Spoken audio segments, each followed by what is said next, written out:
right then, the teacher said crisply, startling a few students out of their conversations. Let's start off this week with a little choose-your-own-adventure.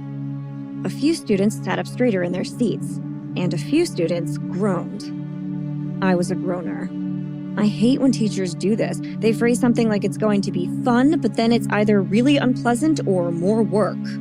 Or both. The teacher continues.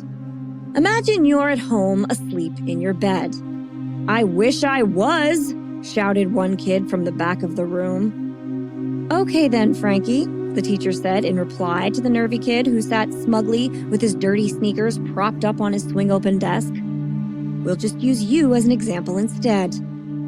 A groan slid out of Frankie's mouth, and his cohorts snickered. The teacher went on. Imagine it's a Friday night at 9:30, and, like usual, you, Frankie, are home alone getting ready to go to bed.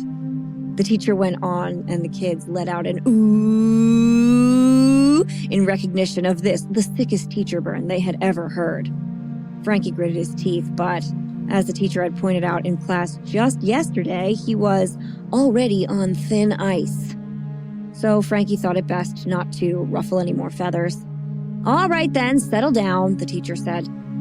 So Frankie, you are in your bed, sleeping. Hours go by, and it's around 3 a.m. now. You are suddenly roused from a sound sleep by a piercing scream from outside your window. You sit up in bed, not exactly sure of what you just heard, but then you hear it again. The scream is piercing and full-throated. Whoever created it really seems to mean it. Do you go to the window to see what's going on, or go back to sleep? Frankie thinks for a moment and then says, go to the window. I have to know what's going on. Okay, the teacher says, moving forward. You get up and go to look out of your bedroom window, which faces the street below. There, you see a girl staggering around with a beer bottle in her hand, clearly intoxicated. You can't see this girl's whole face as you're not that close to her and her hair is hanging in it, but she does look familiar. 3 men surround her, all subtly trying to grab her, but she throws them off with enough force to knock one of them right off their feet. Do you call the cops or keep watching? Frankie replies, keep watching. I don't know what's happening there. Maybe she's acting crazy and they're trying to get her to go home. The teacher considers this and then moves on again. All right. The streetlight catches just her eyes for a second, and you can see that she's crying hard, and the terror has washed over her for one reason or another. You hear one of the men say that she looks super drunk and that they should take her somewhere. Then you watch the 3 of them form a circle around her so that she can't run away and push her into a car. The men climb in after her, and the car screeches off into the distance, with the girl screaming for help through one of the cracked windows. Do you call the cops? Or look around to see if anyone else just witnessed this? Frankie, once again, pauses to consider the question and says, look around. Maybe she just didn't want them to take her home. Maybe her mom was going to ground her for being drunk. I don't know this girl or what's going on with her. Okay, the teacher repeats. You kind of can't believe what you just saw. And you look around, assuming that you are the only person seeing this. But you're not. 3 other houses have people standing in their windows, watching with ashen faces. And one person has come out onto their front porch. Yet another person is standing in their open front doorway with their phone in their hand. Now, there is a very real chance that you have just witnessed a kidnapping. Do you call the cops or go back to bed? This time, Frankie doesn't need to pause. He says, go back to bed. A few members of the class gasp. Oh, come on. That dude in the house across the street already has his phone out. Plus, chances are he's an adult and I'm not. It's taken care of. If the cops need a statement from me, they'll find me. The teacher stares for a moment and then says, thank you, Frankie. Those are all the choices I need you to make. Now let's see how it all shakes out. Frankie then goes back to bed, citing that it was Likely his neighbors had already dealt with the situation. His neighbor across the street, with the phone in his hand, had been up late communicating with a woman with whom he was having an affair. In fact, that is who he was on the phone with at 3 a.m. He was not calling the cops. This man assumes someone else will call and goes back to bed, not wanting his wife to catch on to what he was doing. The man that was standing on his front lawn is terrified that the men who abducted this girl had seen him and could come after him if he was the one to tell the authorities, and so he quietly goes back to bed. The other people watching from their windows also pass the buck in their own mind, and in the end, no one calls the cops. The next morning, Frankie, you go downstairs to breakfast. The news is on and your mother is glued to the couch, wide-eyed, and she says, "I cannot believe this happened a block from where we live." "What?" you ask Frankie, just in time to hear the news report. The reporter says that last night at approximately 3:40 a.m., 3 men drug a 16-year-old girl out into the woods behind their development. There, they gang raped her and killed her, all the while making videos to upload to the internet. Authorities expect she was grabbed by the men at a party she had attended the next block over, as they had not heard anything from anyone else. The girl was a local student, one Sylvia Matthews. "What the fuck?" Frankie shouts from the back of the classroom, but the teacher presses forward. Sylvia's autopsy revealed high levels of a date rape drug in her bloodstream. Authorities discovered the crime and its perpetrators through a series of videos they had uploaded to YouTube. "That's not fucking funny!" Frankie screamed, now out of his seat and ghastly white. "I know that," the teacher says, with purpose, and then continues. Eventually, authorities tracked down the suspects and brought them in for questioning, where, faced with live footage of themselves doing the things they were accused of, they immediately confessed. When asked why they thought they could get away with committing such a heinous crime within the full view of a neighbor, they answered that if her boyfriend hadn't stopped them, no one would. Police asked if the girl had been with her boyfriend at the party, and the murderers said no. He was standing in his living room window when we took her. He watched the whole thing. I'm Holly. I'm Leslie. And we would be dead.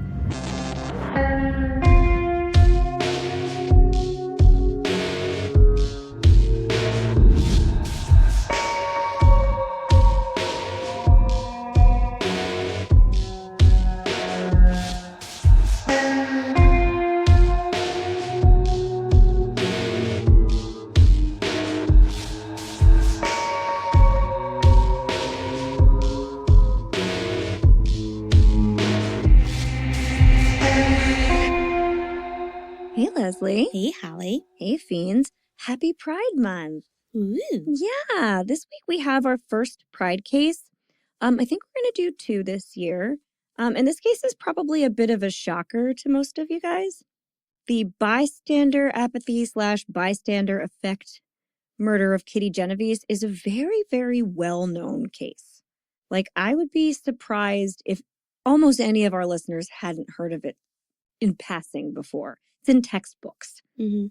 But the fact that Kitty was a lesbian is almost always left out of this story. She, lived in her apartment with her girlfriend, happily committed, and her home has now been marked an historic New York LGBTQ+ landmark. Okay. Which is really nice. That just happened recently. And her girlfriend, Marianne, has gotten the place she so richly deserves in more and more retellings of Kitty's life. So we love progress. Okay. We're here to be part of that progress. We're not here for the lesbian erasure that happened. So that's why this is one of our Pride cases this year. And if there's anything to take away from this story, it's that blending into a crowd and letting it carry you never really does what we want it to do, right? Yeah. You don't need to blend in. No. It's truly not good for anyone. I personally would rather stand out. You know? Okay. I see where you're going. See where I'm going? Yeah. But it's hard when you look like a sad dish rag all the time. It sure does. You're just sad, flopping in the wind, just sadly just hanging gray, over that awful. I know. oven holder stand on the thing, oven bar. Bar. That handle. Bar thing. Why don't we know how to open an oven? I don't know. Cool. But there are lots of people wandering around looking like sad dish rags. So I blend right in. Yeah, yeah. Terrible. But luckily, Okay. I have learned that a healthy dose of validation fixes a hill worth dying on. I forgot the not whole part. cut me off, Holly. That's what gives me saggy rag syndrome. saggy rag syndrome.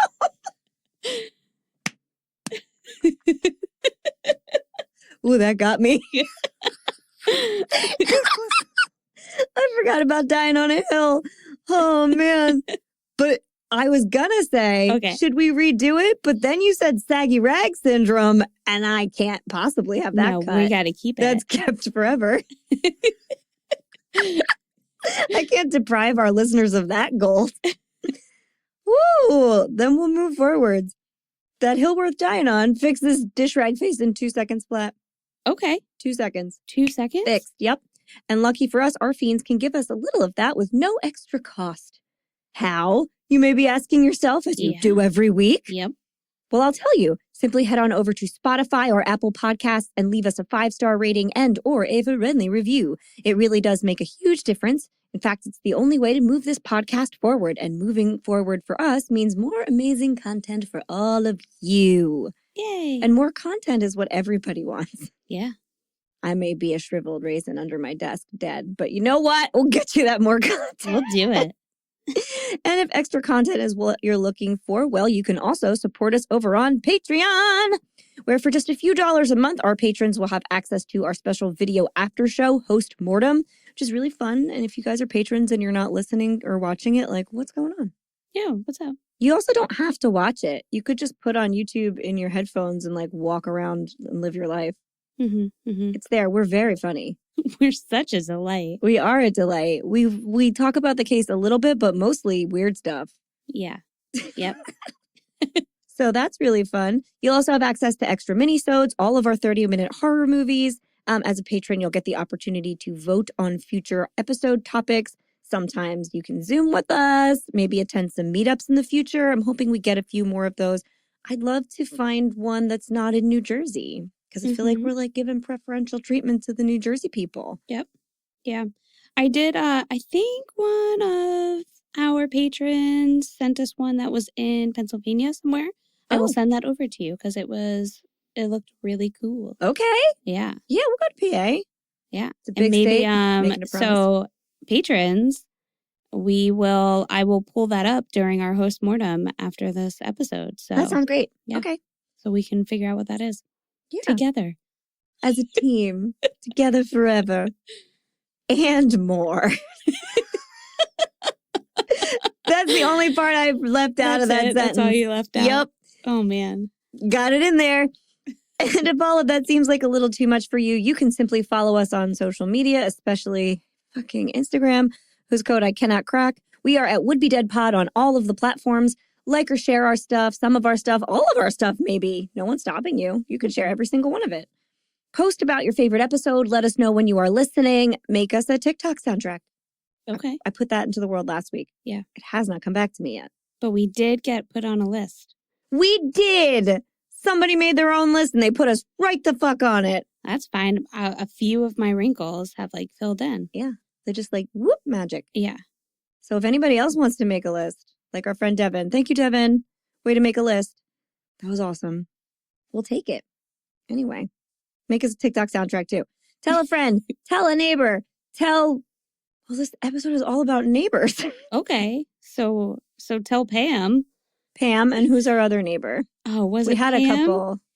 And Carl, he walks his dog. Carl walks his dog. I feel like there's a Gary. Who's Gary? I don't know. Got a lot of these. I don't know. So make sure you tell Pam. Yeah. Tell Carl. Tell Gary. They can all become fiends, and then we'll all hang out together. Okay. Little gang. Little like neighborhood meetup. Maybe a block party. Uh-huh. I mean, if we got all these names together, we could definitely have a block party. Yeah, for sure. We'd have to talk to Shelly first, though, because she's like in charge of like talking to the city about getting the permit for the Shelly block party. our like bossy neighbor? Yeah, she's our Karen. Yeah. Okay. Well, make sure you tell Shelly too, because if you don't, she'll find out and then she's going to be mad. Yeah. Oh, boy. Ugh. It's just a complicated situation. But we'll still all hang out together. Okay. All right. I think that might be all the news I have. We do have some charities to support this month. I do have a promotion for that coming, I believe, next week. We're going to try and have it. And I will find some specific charities to link to this case. And you can check our social media this week to find out how to donate to them and help, because we like to help. And that's all I have. Leslie, do you have anything to add before we begin? So, no, I don't. You said so like you did.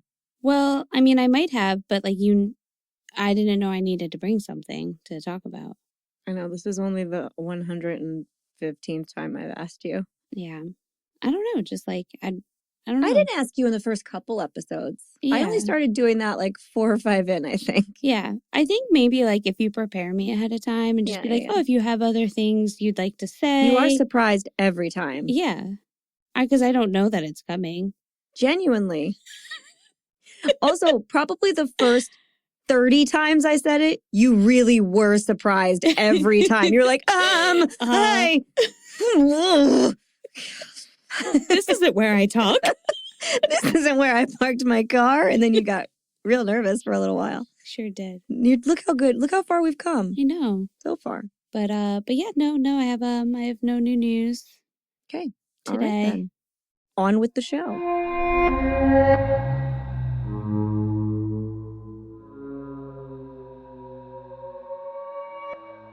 On the morning of March 27th, 1964, stacks of the New York Times hit the pavement with a knowing thwack. It's a good descriptive word. Like that. Sounds just like how it's spelled. Yeah. Soon they would be stocked on shelves and thrown haphazardly onto doorsteps, left in the lobby of hotels and stacked in the coin-operated dispensers by the hostess stand in diners. Soon, thousands and thousands of New Yorkers would sip their coffee, yawn, stretch, and find themselves word-slapped in the face with the headline, 37 who saw murder didn't call the police. Apathy at stabbing of Queens woman shocks inspector. Oh, wow. That's quite a headline. Isn't it? And is word-slapped a real phrase? I don't know, but it is now. Yeah, I like it. Yeah, we're keeping it. Word-slap that shit. That's a t-shirt. That is a t-shirt. Yeah, you've been word-slapped. You've been word-slapped. You burnt. You burnt. And really, it's the only way to describe a moment like that, where you read something and you feel slapped. You're like, ha! That's what that is. 37 people, and it says, saw a murder with their own eyes and did not call for the police. Please remember also that 911 will not exist in New York for 4 more years at this point in time. Okay. And I'll tell you all about how it came to be at another time. But there were still phones. Yeah. And there were live operators connected to the 0 button at that point in time. You could press 0 and talk to an operator, and they would immediately connect you to the police department if you had an emergency, who also had their phone numbers listed prominently in the big yellow phone books that everyone in the time would have had. So 37 fucking... But also there's 37 people watching a murder happen. Like 37 people could possibly stop a murder from happening. Yeah, that headline is just all over the place. Like, right. What were they standing in a ring? What was it? You know? Yeah. It's very, I mean, I think it's meant to be eye-catching, obviously. Oh, that's interesting. It's a headline. Does that happen? I think it does. Okay. I think it does, like, every now and then.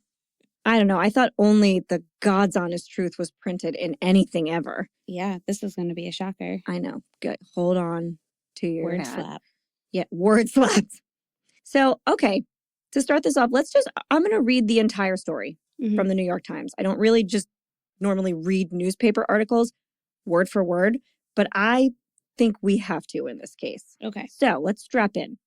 Quote, for more than half an hour, 38 now, the headline said 37, but we've moved up to 38. Okay. Respectable, law-abiding citizens in Queens watched a killer stalk and stab a woman in 3 separate attacks in Kew Gardens. Twice, the sound of their voices and the sudden glow of their bedroom lights interrupted him and frightened him off. Each time he returned, sought her out, and stabbed her again. Not one person telephoned the police during the assault. One witness called after the woman was dead. Wow. That was 2 weeks ago today, but Assistant Chief Inspector Frederick M. Lusson, in charge of the borough's detectives and a veteran of 25 years of homicide investigations, is still shocked. He can give a matter-of-fact recitation of many murders, but the Kew Garden slaying baffles him, not because it is a murder, but because the, quote, good people failed to call the police. Quote, as we have reconstructed the crime, he said, quote, the assailant had 3 chances to kill this woman during a 35-minute period. He returned twice to complete the job. If we had been called when he first attacked, the woman might not be dead now. This is what the police say happened beginning at 3:20 a.m. in the staid, middle-class, tree-lined Austin Street area. 28-year-old Catherine Genovese, who was called Kitty by almost everyone in the neighborhood, was returning home from her job as manager of a bar in Hollis, Queens. She parked her red Fiat in a lot adjacent to the Kew Gardens Long Island Railroad Station, facing Mowbray Place. Like many residents of the neighborhood, she had parked there day after day since her arrival from Connecticut a year ago, although the railroad frowns on this practice. Not supposed to park there. She turned off the lights of her car, locked the door, and started to walk the 100 feet to the entrance of her apartment at 8270 Austin Street, which is in a Tudor building with stores on the first floor and apartments on the second. The entrance to the apartment is in the rear of the building because the front is rented to retail stores. This sounds a little confusing, but it's because like all the retail front entrances are there, so you have to go around in the alley to get to the apartment portion, which makes more sense when you kind of line it up. Okay. At night, the quiet neighborhood is shrouded in the slumbering darkness that marks most residential areas. Miss Genovese noticed a man at the far end of the lot near a 7-story apartment house at 8240 Austin Street. She halted, then, nervously, she headed up Austin Street towards Lefferts Boulevard, where there is a call box to the 102nd Police Precinct in nearby Richmond Hill. She got as far as a street light in front of a bookstore before the man grabbed her. She screamed. Lights went on in the 10-story apartment house at 8267 Austin Street, which faces the bookstore. Windows slid open and voices punctured the early morning stillness. Miss Genovese screamed, "Oh my God, he stabbed me. Please help me. Please help me." From one of the upper windows in the apartment house, a man called down, "Let that girl alone." The assailant looked up at him, shrugged, and walked down Austin Street toward a white sedan parked a short distance away. Miss Genovese struggled to her feet. Lights went out. The killer returned to Miss Genovese, now trying to make her way around the side of the building by the parking lot to get to her apartment, so into the alley where the stairwell door is. The assailant stabbed her again. "I'm dying," she shrieked. "I'm dying," she shrieked. "I'm dying." Windows were opened again, and lights went on in many apartments. The assailant got into his car and drove away. Miss Genovese staggered to her feet. A city bus, Q10, the Lefferts Boulevard line to the Kennedy International Airport, passed. It was 3:35 a.m. The assailant returned. By then, Miss Genovese had crawled to the back of the building where the freshly painted brown doors to the apartment house held out hope of safety. The killer tried the first door. She wasn't there. At the second door, 8262 Austin Street, he saw her slumped on the floor at the foot of the stairs, so she's inside the door at the bottom of the stairwell. He stabbed her a third time, fatally. It was 3:50 by the time the police received their first call from a man who was a neighbor of Miss Genovese. In 2 minutes, they were at the scene. The neighbor, a 70-year-old woman, and another woman were the only persons on the street. Nobody else came forward. The man explained that he had called the police after much deliberation. He had phoned a friend in Nassau County for advice, and then he had crossed the roof of the building to the apartment of the elderly woman to get her to make the call. "I didn't want to get involved," he sheepishly told the police. 6 days later, the police arrested Winston Mosley, a 29-year-old business machine operator, and charged him with the homicide. Mosley had no previous record. He is married, has 2 children, and owns a home at 13319 Sutter Avenue, South Ozone Park, Queens. On Wednesday, a court committed him to Kings County Hospital for psychiatric observation. When questioned by the police, Mosley said he also had slain Miss Annie Mae Johnson, 24 years old, of 14612 133rd Avenue, Jamaica, Queens, on February 29th, and Barbara Kralik, 15, of 1 Avenue, whatever, Springfield Gardens, last July. In the Kralik case, the police are holding Alvin L. Mitchell, who is said to have confessed to that slaying as well. The police stressed how simple it would have been to have gotten in touch with them. A phone call, said one of the detectives, would have done it.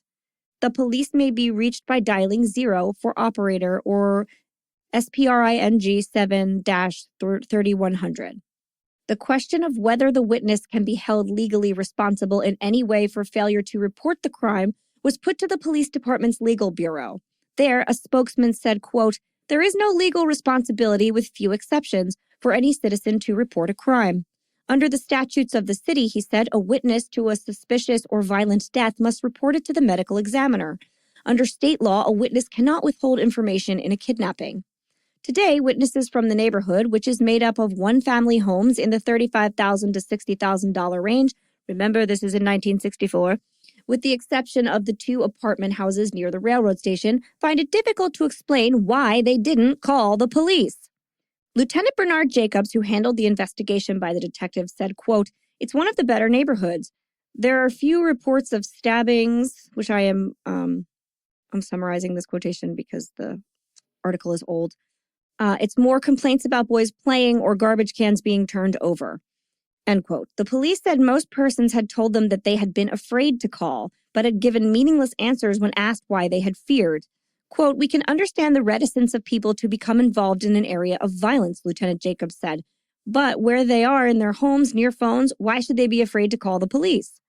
He said his men were able to piece together what happened and capture the suspect because the residents furnished all the information when detectives rang doorbells during the days following the slaying. Quote, "But why didn't someone call us that night?" he asked unbelievingly.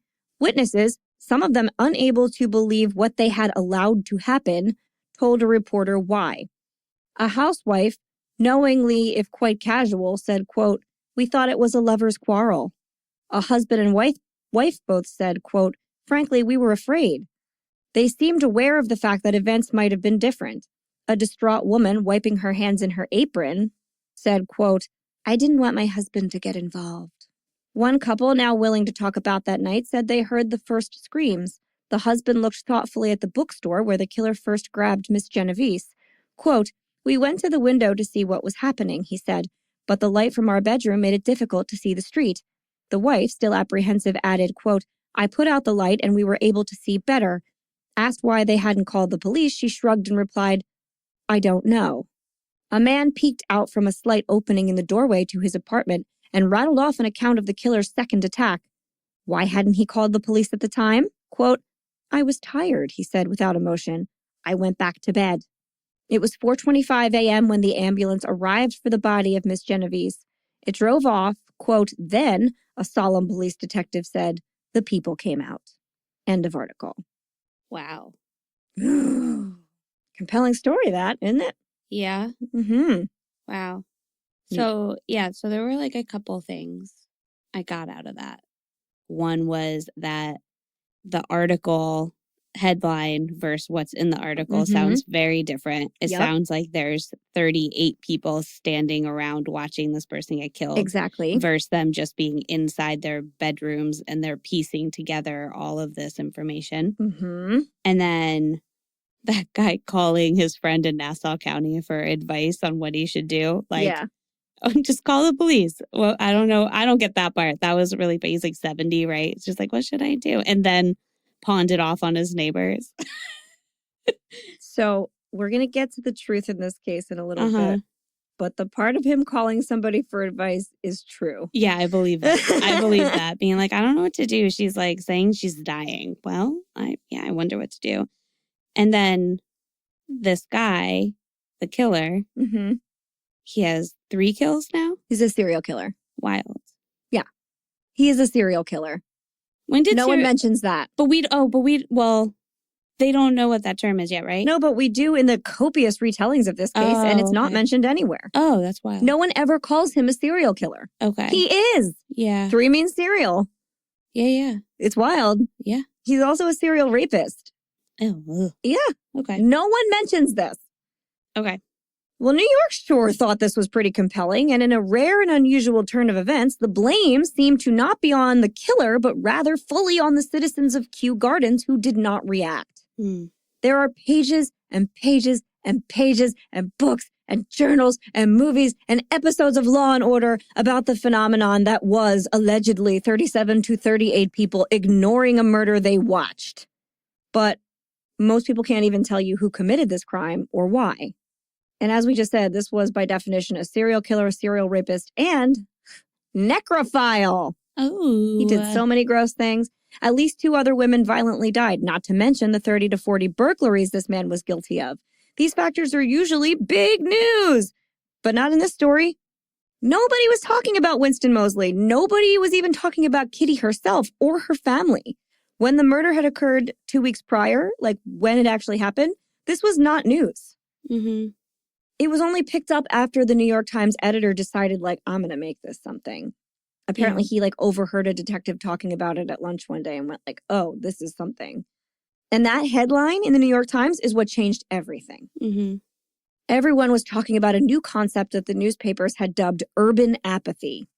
It was said that people who lived in big cities ceased to live in a community and therefore stopped caring for their fellow man. You know, they were like, well, I'm in this city. I don't live in a neighborhood, so I don't care about people anymore. Which is weird because Kew Gardens is a neighborhood. I was going to say, in every city, like your little block is a neighborhood. Further than that, this is like a separate, it is like there are normal houses. It's like neighborhoody. Right. It's not even like you're in the city in like New York. This is removed. The people who were said to have witnessed Kitty's murder, it was postulated, just thought that someone else would take care of it and went about their business. It calls them 38 eyewitnesses. That's what the news said, 38 people. That means EYE saw the crime. And all of New York at the time implicitly trusted the New York Times. They didn't lie, they delivered accurate news. But if you paid attention to even what they printed, you would be connecting right now that they were more of what another gentleman called ear witnesses. A lot of them heard something. Some of them just heard a scream. And they were logged as one of the 38. Right. People were terrified. If this young woman was alone, well, then maybe so are we all, basically. Safety comes from the proximity to other humans who assume we assume are good and kind and will help us out if something goes wrong, right? We feel safe when there are other people around and we're not going to befall any terrible things. But when that concept disappears, what are we left with? Essentially chaos, right? Floating around in a storm alone like Kitty, and nothing is scarier than the thought of dying alone. Well, other than maybe dying in front of a bunch of your fucking neighbors who don't give a shit. Right. Very scary. Which this concept, it's important to recognize, feels personal to people now.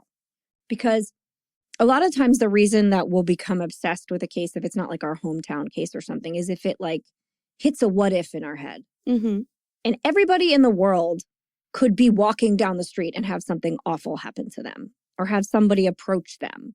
But you want to think that if there's a bunch of your neighbors around, you're going to be all right. But if she wasn't, maybe you're not. Right. Or vice versa. Yeah. You know, like you're just the idea of like, oh my God, would I have been the person that would have just like closed my window? Yeah, could this have been my fault? I mean, I'm sure there are some people who would be not eager to admit it, but that had that very thought, I'm sure.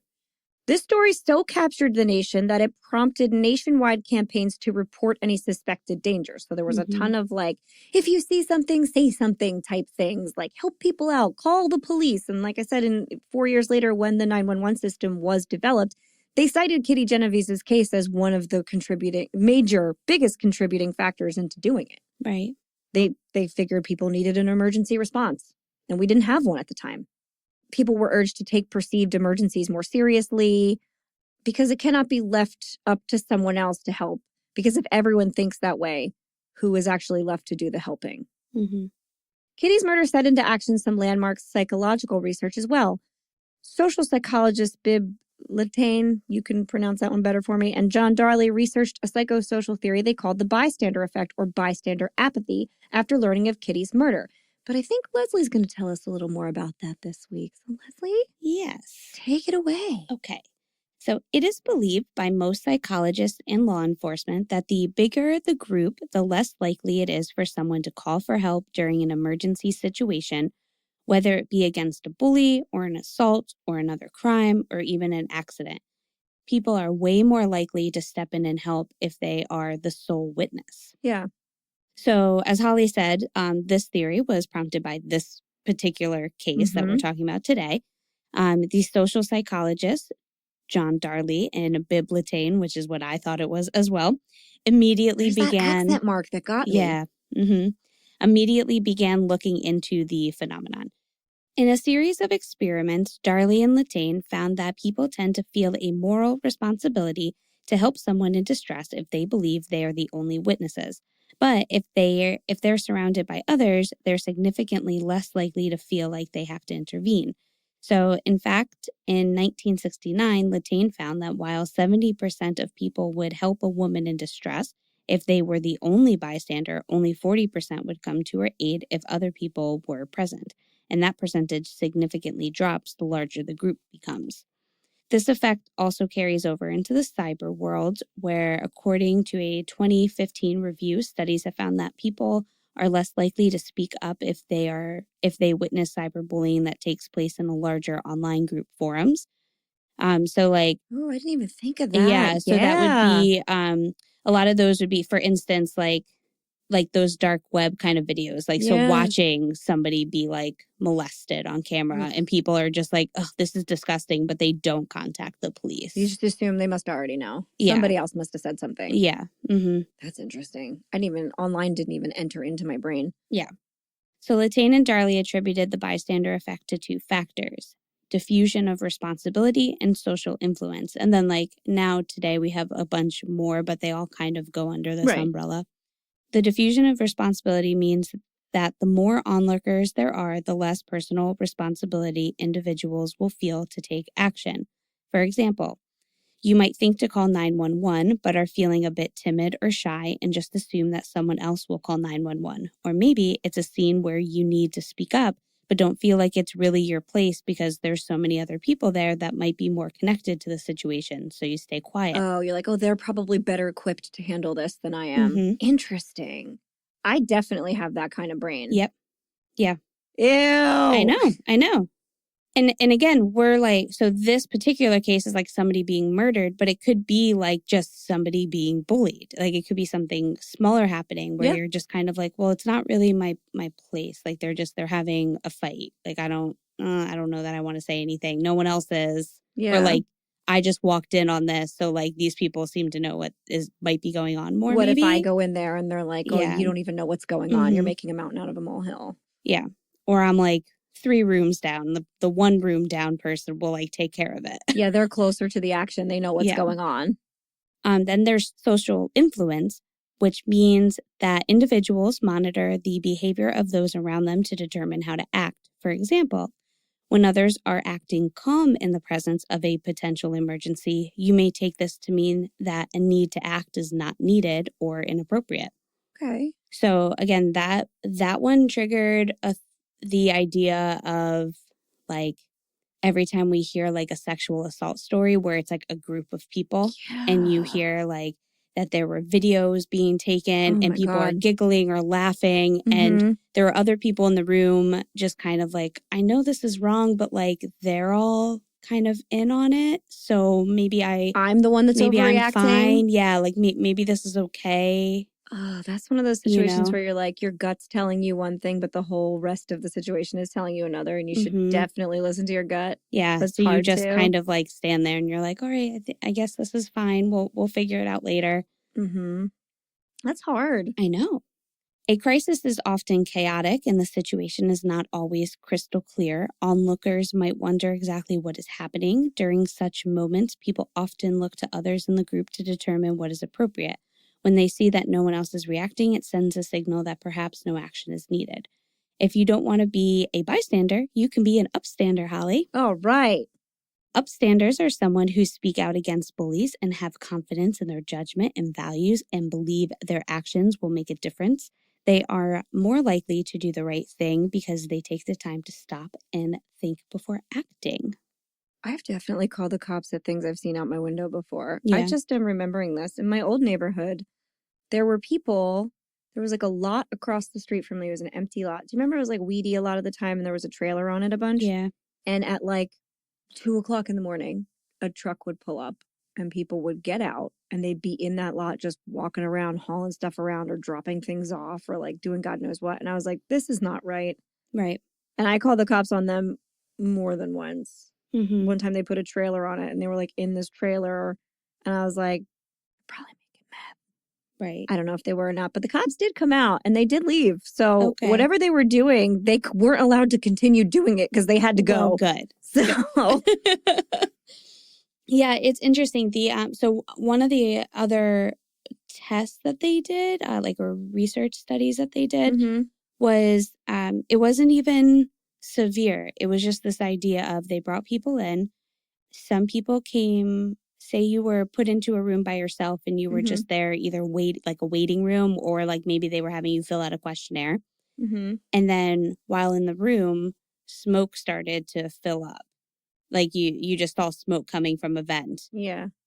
The people that were in the room by themselves would, within 2 minutes, would get up to tell somebody that something was happening. Yeah. But the people that were in the room with at least 2 other people or more, it would take up to 6 minutes, which I think the experiment would last about 6 minutes. So it was the majority of those people would wait the entire time or not say anything and the experiment would just end because they would look around and like everyone felt kind of like weird and like, or they were looking at the other person and they felt like, well, they're not freaking out. So like maybe I shouldn't freak out. Oh my God, I would definitely say something. I'd be like, there is smoke in this room. You would think, but until you're put in that situation, you might not. No, I tell all the time. Yeah. I would totally have to say something to somebody. But now, I assume it's also they knew that they were going in for an experiment, so maybe they weren't sure. But at that point, you're still like, is this part of the experiment? Should I sit down? Is this the Because they're not magic being told like everything's going to be fine, and if you see anything happen, don't say anything. Yeah, no, Yeah. Yikes. So I probably would have been like, is this supposed to smoke? We supposed to say something? What do you think? I'm going to raise my hand. Hey, there's smoke. Yeah. Smoke coming out of that. I'm not comfortable. We could be on fire. So yeah, I know all this is really interesting. But okay, so if a bystander can help someone without risking their own life and chooses not to, they are usually considered morally guilty. But the average person is typically under no legal obligation to help in an emergency. And this is like a lot of stuff that's like nowadays. Yeah, that's true. Versus 1964. There's no like responsibility, I guess. However, some places have adopted duty to rescue laws, making it a crime not to help a person in need. Okay. So such places include Quebec, Canada, Brazil, and Germany.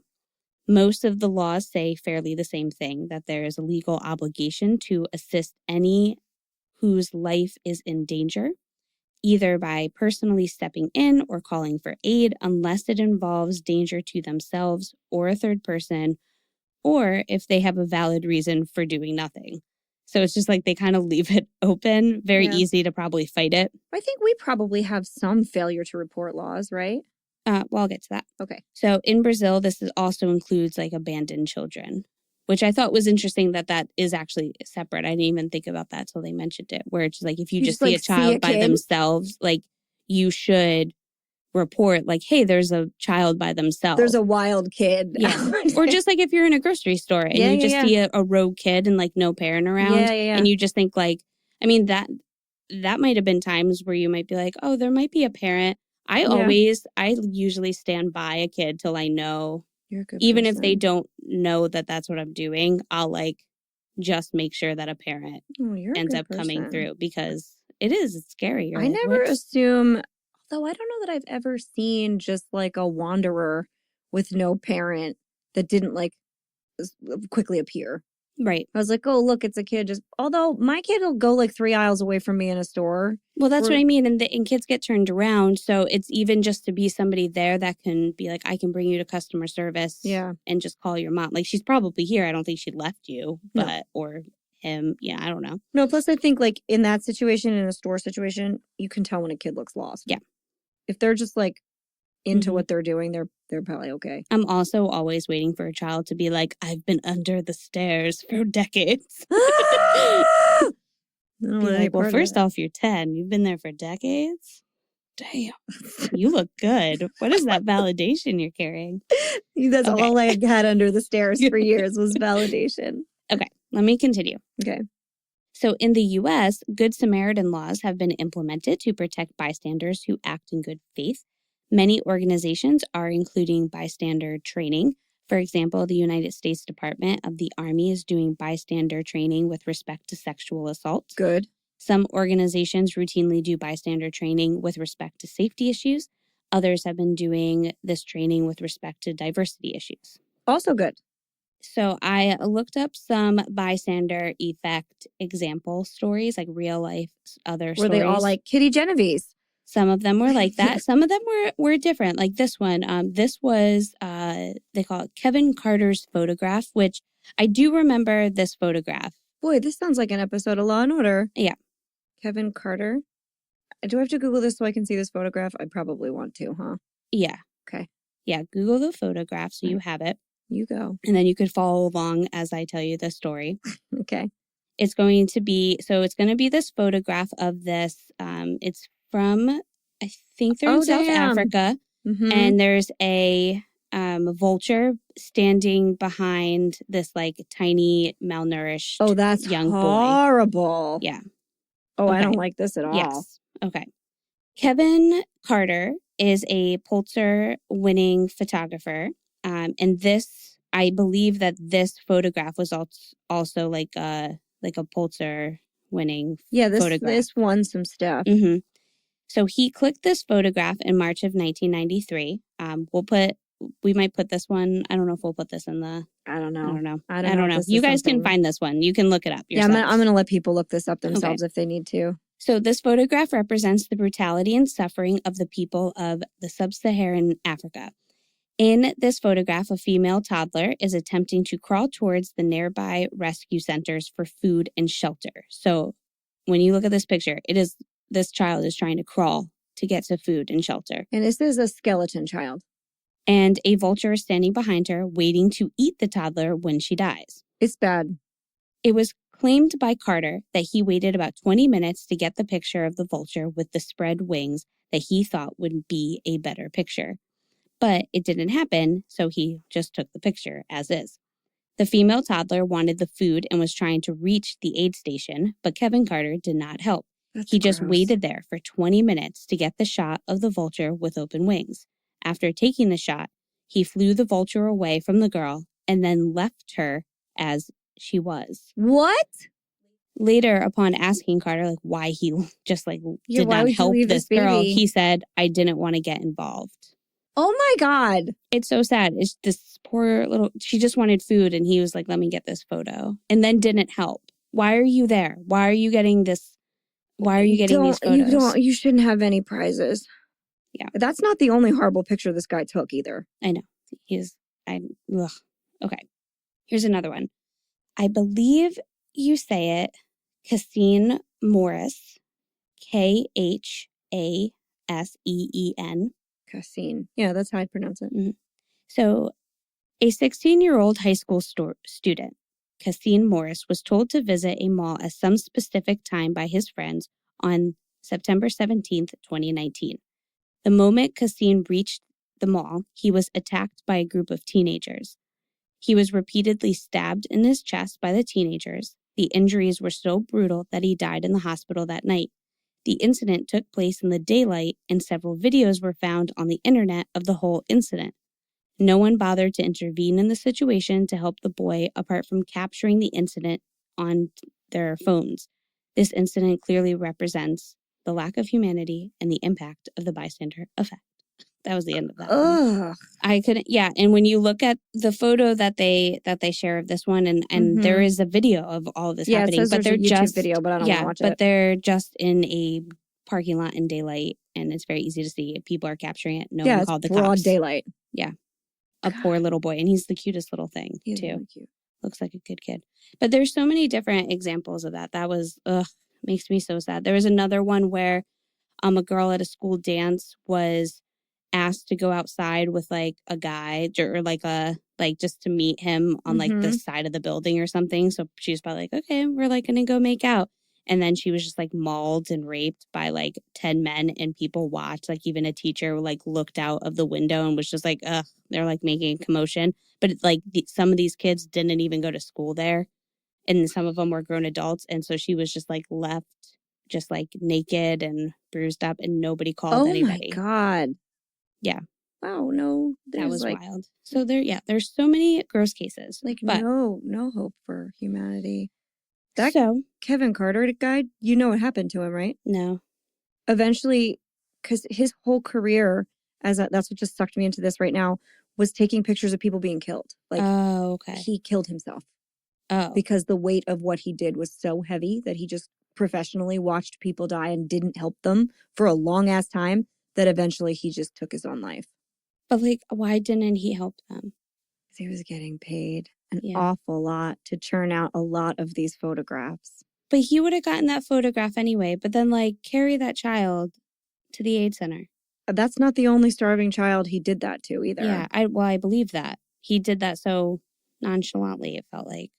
I don't know. It wasn't his first rodeo. That is nuts. That is nuts. Wow. Okay. We'll talk more about Kevin Carter and Postmortem.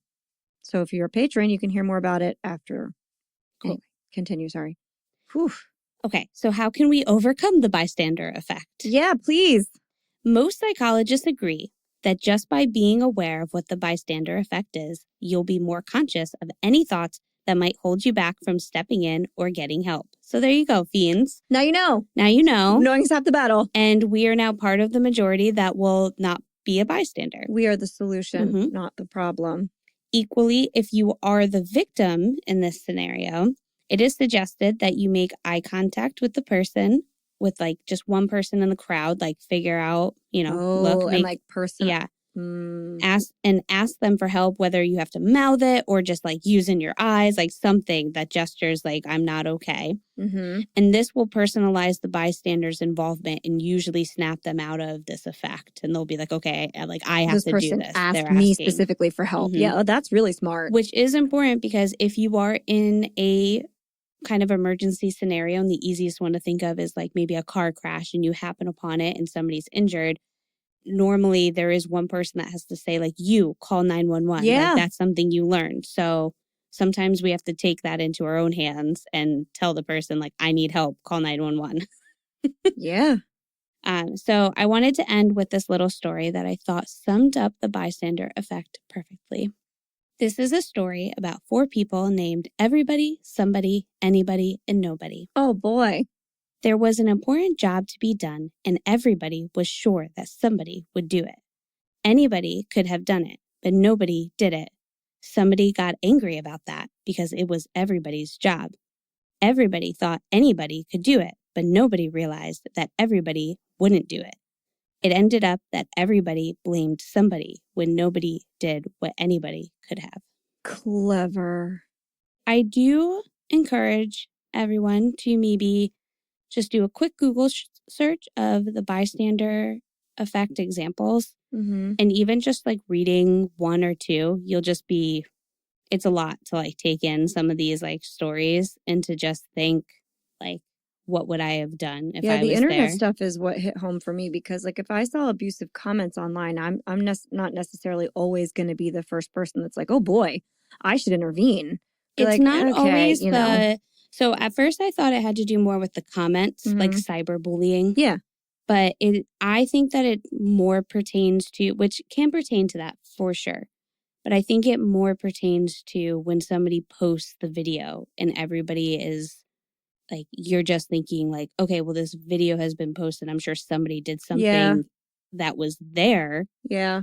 But then that doesn't always happen. I mean, that's where we're finding a lot more of those, with maybe our kids being bullied on TikTok videos and you're just like, how did this not get into anybody's hands? How do we not know these things? How are the police not involved? Yeah, that's really Stuff scary. like that. So yeah, I think the main thing is to it's sometimes better to assume that nobody is doing anything. Yeah, let me tell you, I've called the cops, now thinking back in my life, so many times on random shit. Like, Yeah. I've called the cops a lot of times on shit I just saw randomly. But if I was in the company of a bunch of other people, maybe I would have been worried about overreacting. I don't know, because I am prone to overreacting. So I also found it interesting that they talk about children in the bystander effect, where they say, you know, we can't blame kids for maybe not doing something because, you know, they're just children and they're not sure what they're supposed to do, which is also the case for adults, where sometimes you're just kind of like, I don't really know what to do. Yeah. I don't, you know, even that guy in Kitty's case where he was like, I have to call this person. Like, he just kind of got stumped. You know, who knows?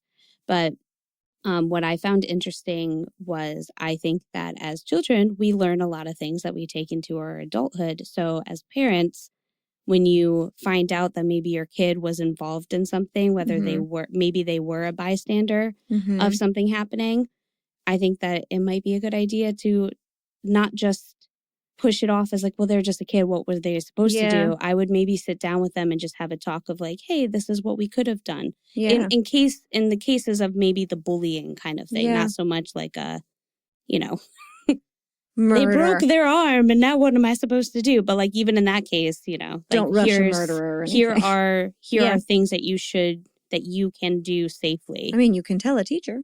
Well, exactly. Well, yeah, that would be a safe reaction to have, not just stand there or video it. Like, never video it. Put the videos away. This is what you should do. Well, I mean, unless you should video it. I mean, like, there are some instances where you probably should video it, but you have to know that very confusing. Other people. Well, I mean, if you're watching someone, I don't know. I mean, there have been cases where it's like, without the video, we wouldn't have been able to bring people to justice. So yeah, it's all very ambiguous. But yes, thank you for that. That is scary and illuminating. Yeah. And this is a tried and true theory. The bystander effect's been around for a long time. It's heavily researched, heavily published. Lots of peer-reviewed articles on it.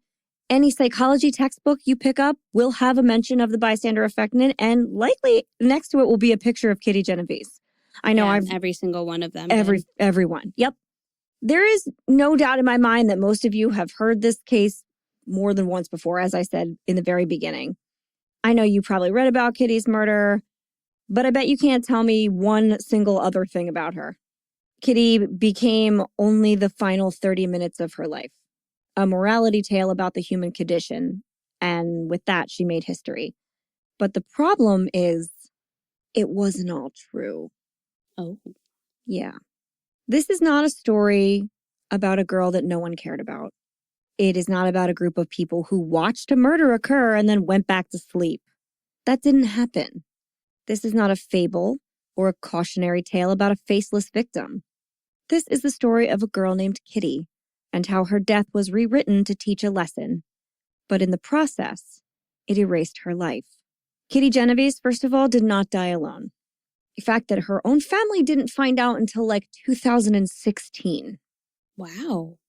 She spent her last moments before dying in an ambulance, cradled in the arms of her neighbor and dear friend, Sophia, who ran to her and wept, leaving bloody handprints behind on the wall.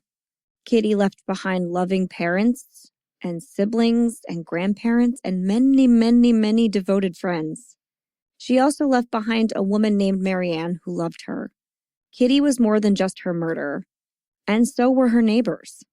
So let's start this story again. In 1964, you didn't argue with the New York Times, right? Like, that's different, but we do now. Okay. So yeah, let's talk about it. I back-to-backed you this week. Okay. I'm terribly sorry. But let's kick things off right. We're in New York. Mm-hmm. It's 1964, and we're talking about a 28-year-old woman living with her girlfriend and working at a bar. So is there anything you can tell us about this year to kind of get us in the groove before I launch into this whole story of Kitty's life?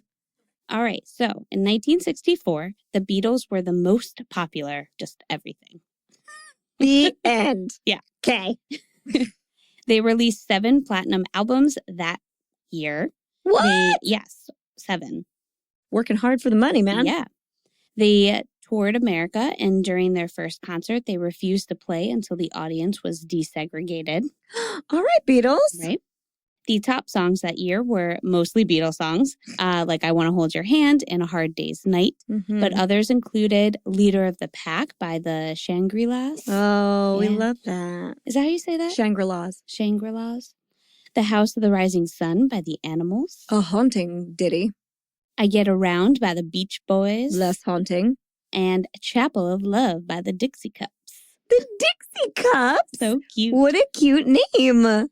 Top TV shows included Bonanza, Bewitched, The Andy Griffith Show, The Dick Van Dyke Show, and The Lucy Show. A lot of shows. Everybody's name. On the shows. Got it.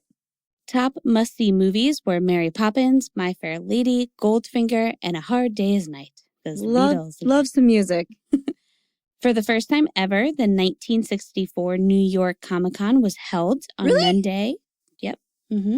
It was on Monday, July 27th at the Workman's Circle, located on the corner of 4th Avenue and 12th Street in Manhattan.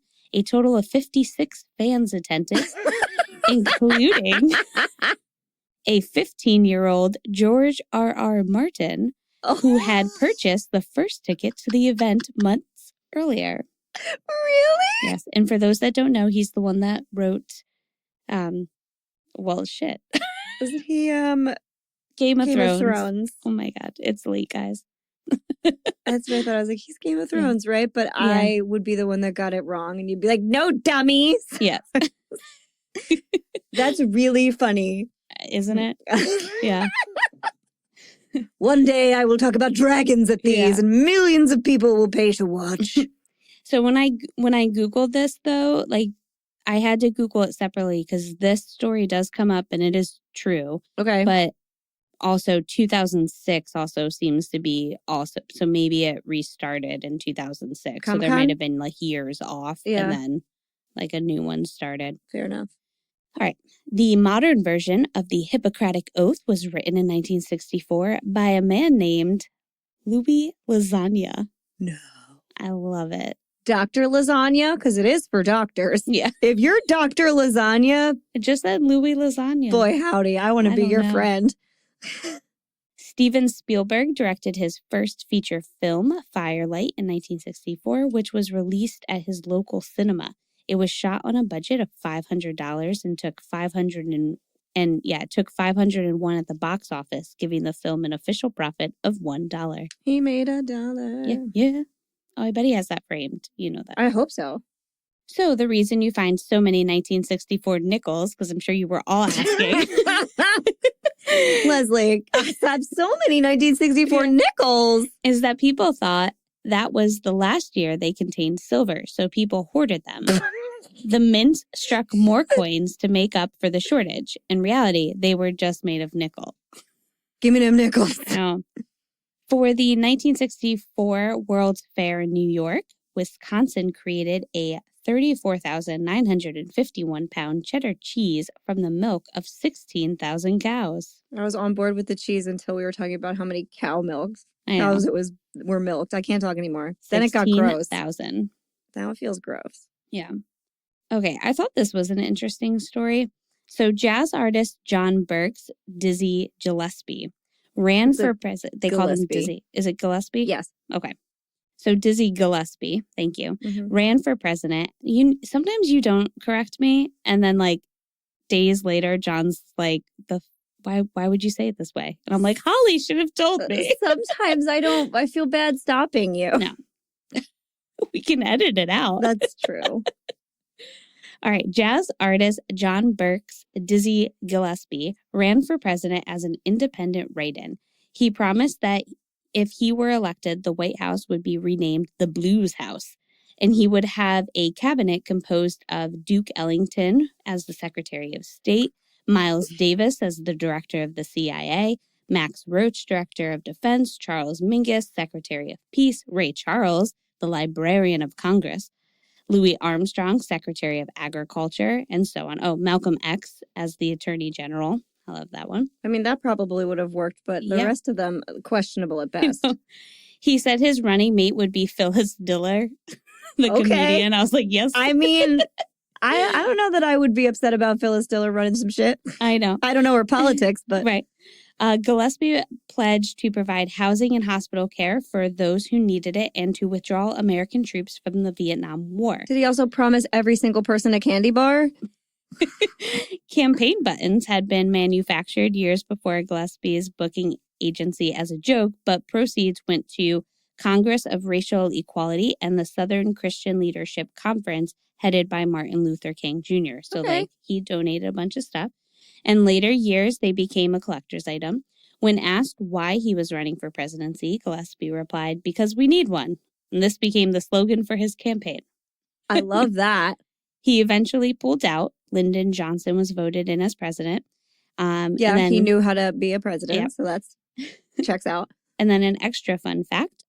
A 2004 play about Gillespie's campaign, Vote Dizzy, by Jack Bruder, was staged in London, England, during that year's American presidential election. How fun.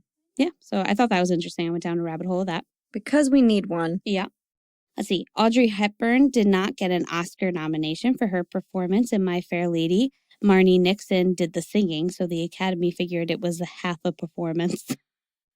You know what? That's fine. Okay. I'm okay with that. I'm tired. I don't like when vocalists don't get credit for what they've done. So. Yeah. But they should have gotten it together. Also, just hire someone who can also sing. Yeah. There are lots of those. I would love to be in a musical. I can't sing, so you sing every week. Yeah. You can. I'm just saying, if I can act and then here's the singer that can't, let her voice me. I'm cool with it. Anyway, right. I mean, I can't act, so it's fine. I'm going to take acting lessons with Holly. Okay. They're going to be right here, so you're good. All right. I have just two more. So, paintings by Pierre Brasseur, an unknown French artist, were first displayed in the Swedish Art Gallery. The paintings were praised by critics, one of which went as far to say, "Pierre is an artist who performs with the delicacy of a ballet dancer." Hot. Turns out Pierre Brasseur was actually a 4-year-old chimpanzee named Peter. Fucking not hot. The hoax was perpetrated by Dag Axelson, a Swedish tabloid writer, in order to test whether critics could tell the difference between true avant-garde modern art and the work of a chimpanzee. But who's to say that the chimpanzee isn't avant-garde? Yeah, that's the most avant-garde if you ask me. Yeah, I felt like that was shitty. I was Dag Axelson. What kind of name is that? I know. Why can't the chimp also be a renowned artist? He could. He was, briefly. Yeah. And then because, I don't know, I just felt like this was a good way to end it for this kind of episode. David Bowie's first TV appearance was in 1964 at the age of 17, but was not for his music. He was interviewed on the BBC's Tonight Show as the founder of the Society of the Prevention of Cruelty to Long-Haired Men. Was he Davy Jones then? I don't know. Didn't go by David Bowie for a little while. I believe that was his original name. Normally they tell me that on here. They did not. Yeah. David Robert Jones. Okay. Adorable. Yeah. Didn't change it for a little while. All right. So it's 1964. Kitty Genovese lived in an apartment at 8270 Austin Street in an area of Queens in New York known as Kew Gardens. Kew is spelled K-E-W as well, not Q like a line.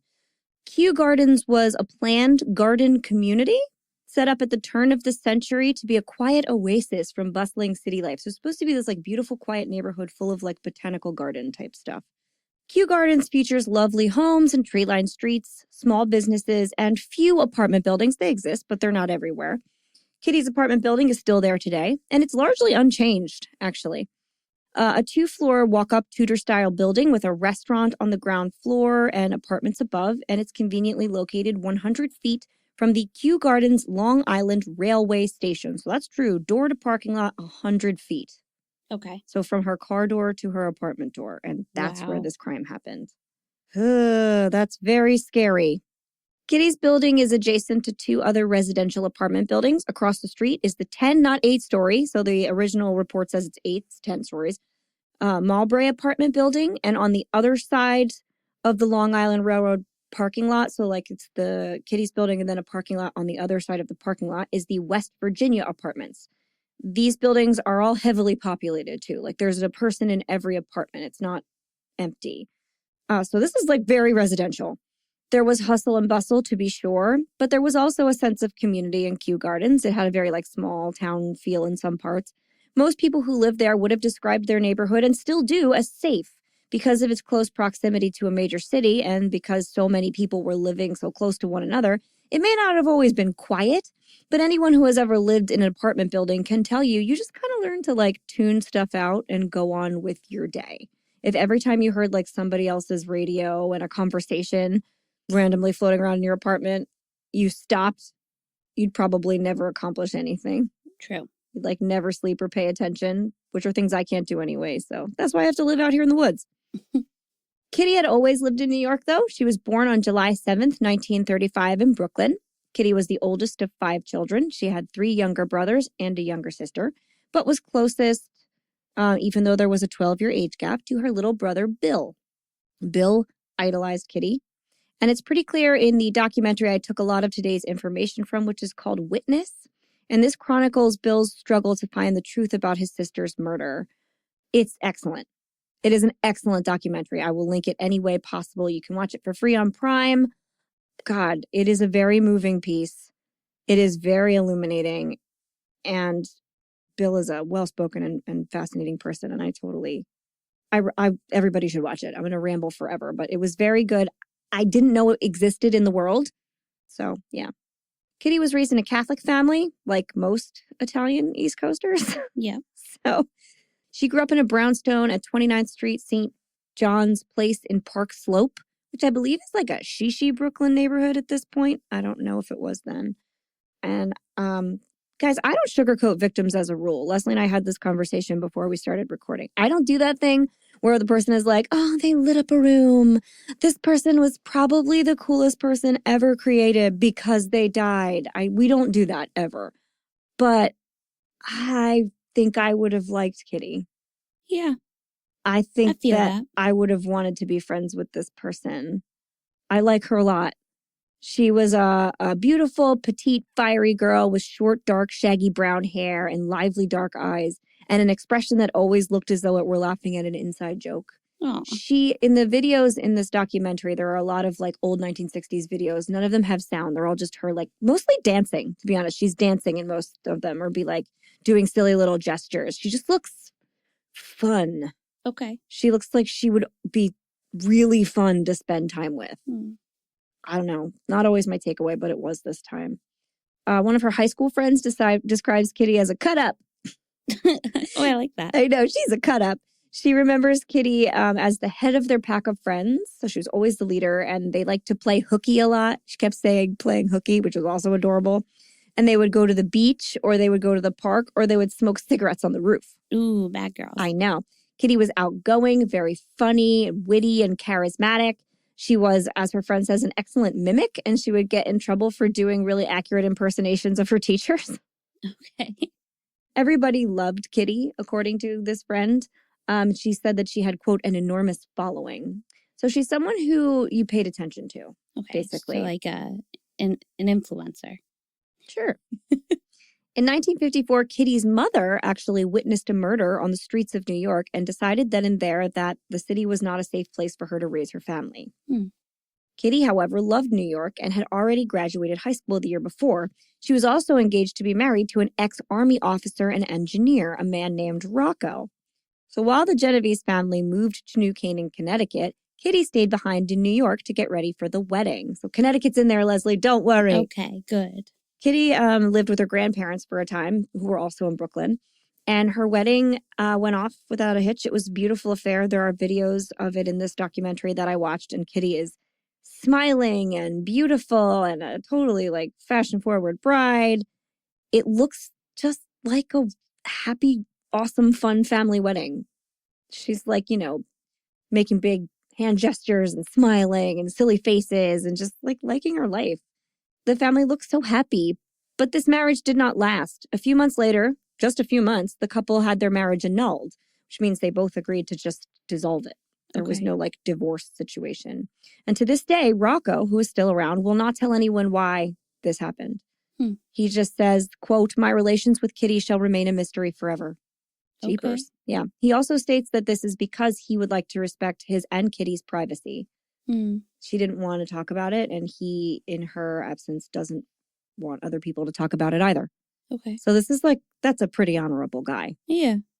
After her marriage ended, Kitty moved into a little apartment in Brooklyn by herself. She found herself doing some clerical work to get by.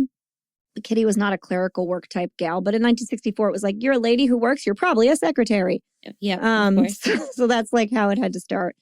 But she soon found a different job tending bar, which she loved. And every report calls her a barmaid, which I'm like, can we just say bartender now? No? All right. Kitty was popular with the patrons. She was a social butterfly who knew everyone's name. Former customers said she was, quote, one of the boys. That's how they were like, she was one of the boys. And this is when they talk to these guys in the documentary, it's two men who are clearly well into their 80s. They're like the Muppets that sit in the balcony. And they're both like, everyone knew she was gay. They give no shits. Yeah, they were really funny. And then another guy they talked to who was like, some people thought I might be her boyfriend because nobody knew she was gay. Oh. It's this guy. And then they cut to everybody knew, which is my favorite thing. It's really very funny.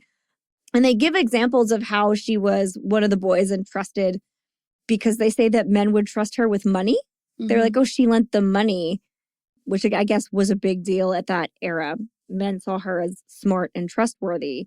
But that kind of manifested in a weird way. Patrons began to place bets with a bookie on horse races, and they would give Kitty the money to deliver. So she was the go-between. And I think she probably liked this harmless kind of rule-breaking position. I'm sure she got paid for it because it harkened back to being a cut-up and playing hooky. Yeah. Unfortunately, in 1961, Kitty and her friend Dee, who was also running money, were caught by the police and fined $50 each. Oh, no. And Kitty lost her job.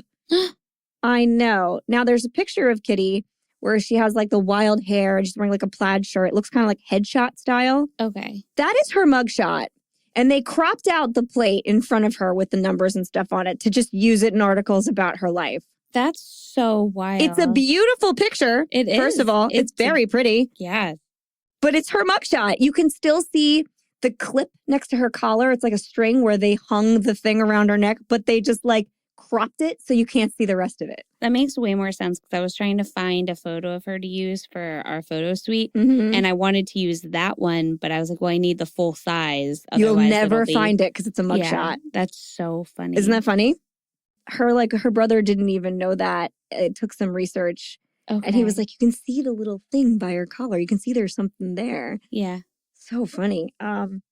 Kitty was resourceful and didn't stay unemployed for long. She found another job as a barmaid at Ev's 11th Hour Bar in Hollis, Queens. Yes. And it's called that because it was open the whole fucking day. Yeah. Okay. She relocated to an apartment in Kew Gardens and worked double shifts doggedly to save some money. She had ambitions of opening her own Italian restaurant someday. Oh. Yeah, so she wanted to save money and have her own business. Kitty's hard work did not go unnoticed, and soon she was promoted to bar manager at Ev's. Former patrons describe Ev's like Cheers. They say it's a place where everybody knew your name, and Kitty was the queen. Okay. Yeah, people were just flocked to her. These are back to these old men. They're like, if you goofed, she goofed back. I like it. I know, they're so good. One of the boys, like usual. Her patrons were mostly men who liked this place because it opened at 8 a.m. Okay. Perfect. And they also talk about, they're like, she threw out that guy Mitch one time, remember? She threw him out. and they were like, yeah, except for he was drunk all the time, so nobody got mad. Oh. Very fun little atmosphere. But these guys also, like I said, they knew that Kitty preferred the company of women, and it didn't bother them at all.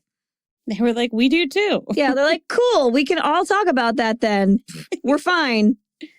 Enter Marianne. In 1963, Kitty met Marianne Zilonko. I didn't look up exactly how to pronounce her last name, and I feel really badly about it. I don't think they say it either. It's Zielonko. So my guess is Zilonko. And they met either, according to Marianne, she said they met either at the Duchess or the Sea Colony. She can't remember which one. These are both gay bars in New York at the time. It's kind of underground that they were gay bars, but that's what they were. So what is about to happen wouldn't have been a covert operation. Kitty marched right up to Marianne and asked her if they had met before. She's like, have I seen you before? Do we know each other? What a slick move. Okay. And Marianne said, I don't think so. Kitty asked, well, where do you live? Maybe we've run into each other. Ooh. I know, she's so good. Marianne told her that she was renting a small room and gave her the approximate location of the place. The next day, Kitty had done her research and found that little room and pinned a note to Marianne's door saying that she would be calling her on the payphone outside at 7 p.m. Oh, my. No, and she did. Oh. I know, and Marianne was there waiting. Oh. It's so cute. Marianne said that after that, she was immediately totally swept off her feet by Kitty. This confident and beautiful, charismatic woman showing this like bold interest in her was pretty amazing. And Marianne said she fell in love very fast, and soon the pair were living together in Kitty's Kew Gardens apartment. Marianne recalls being so very in love, but she knew that Kitty was very conflicted about being gay. When Marianne went to Connecticut on weekends with Kitty, because she would take her to her family gatherings on weekends, she was always Kitty's roommate, Marianne. Okay. So everyone in the neighborhood, also, if they asked, like anyone who asked, she was like, yeah, this is my roommate. So that's kind of how they lived. But people who knew. Marianne remembers a time when the two had an argument and Kitty felt so bad that she bought her a poodle puppy. Oh, She went to a puppy every time I get in an argument. Know. So she felt really bad. I guess she had yelled at her or something, and she went and got her this like beautiful puppy, and they named him Andrew. I love that. I know. Such a serious name. Unfortunately, though, after Kitty died, her father stormed into the apartment where they lived and demanded to take Andrew because she was Kitty's dog. And he thought that that meant that he belonged to the family. And Marianne said, no, the dog was hers. But the next day when Marianne returned home from work, Andrew was gone. And Bill, Kitty's brother, remembers Andrew mysteriously appearing in their home right after this. And he said the father was like, yeah, I went and got Kitty's dog because it's going to make my wife, Kitty's mother, happy to remember her. But it didn't. It made Kitty's mother doubly grief-stricken. She could barely look at the dog. And after that, no one knows what happened to Andrew. He just didn't live with either one of them anymore.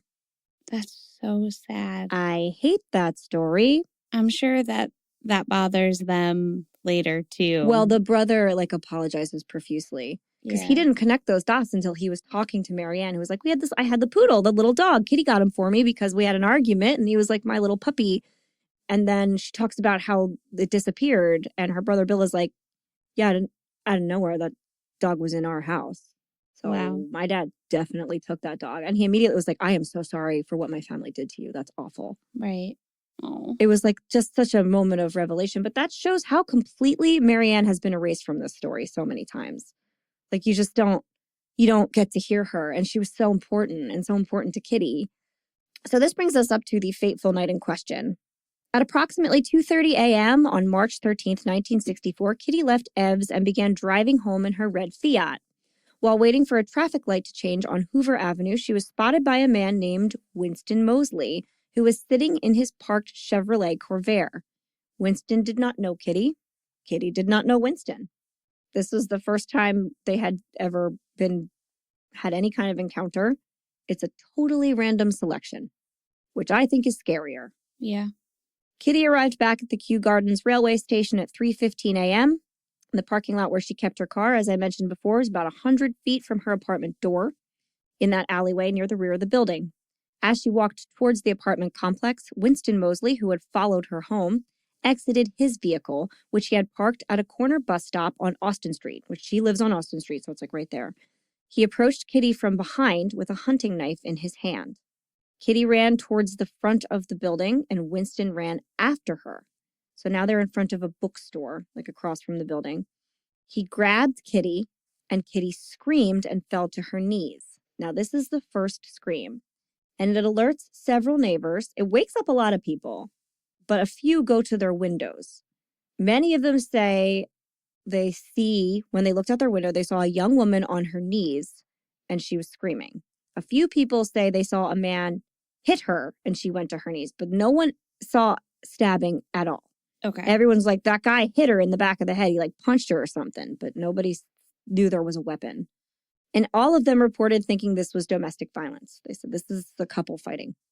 It's 3:50. It's really late and they're clearly drunk. At this point in time, domestic violence was also considered a family matter. And it was not something that you brought to police or discussed. I was like, all right, well, that's their business. They'll figure it out. None of these people believed they were witnessing a murder, not a single one, or an assault. But Winston had not hit Kitty. He had stabbed her twice in the back. At this point, Kitty did scream, "Oh my God, he stabbed me, help me." And several neighbors report hearing those words. That did happen. But none of them thought that it was a serious cry for help. Once again, our brains do not make the leap to the least likely and most scary scenario. Well, mine does, but I'm special at this point. Many people assume that the noise was either children. A lot of people were like, I thought it was kids that got up super early and were like playing some ridiculous game. Some people said they thought it was cats. Some people said they thought, again, it was like someone just over-exaggerating a fight they were having, but nobody thought that she had seriously been stabbed. Right. Yeah. I mean, it's really annoying when the cats yell about Scream being about stabbed. being stabbed. I know, I hate it so much. Mm-hmm. And these people had also been just woken up from a sound sleep. Right. Yeah, so they're just hearing noises. Some of them probably didn't hear the words. Or maybe they really kind of connected those dots later and didn't process it right away. And the few people that did go to their windows also heard one neighbor, Robert Moser, shout at the attacker, "Let that girl alone." So people hear this. This is documented. This happened. And when this guy yells, they see Winston Mosley freeze and run away. In the article, they're like, he just walked off to his car and then came back. No, he ran the fuck away because he heard somebody say something. But he only went to his car. Mm-hmm. So they see the guy dart off, but then they see Kitty get up and walk slowly and with great effort towards the rear entrance of her building. And once she got there, she's out of view of any witnesses.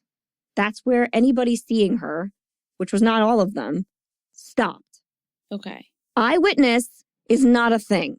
Okay. And they all assumed when they saw her go to the building that she had gone to safety. Right. That whatever had happened had stopped and she was going to go inside to someone who could help her and take care of her.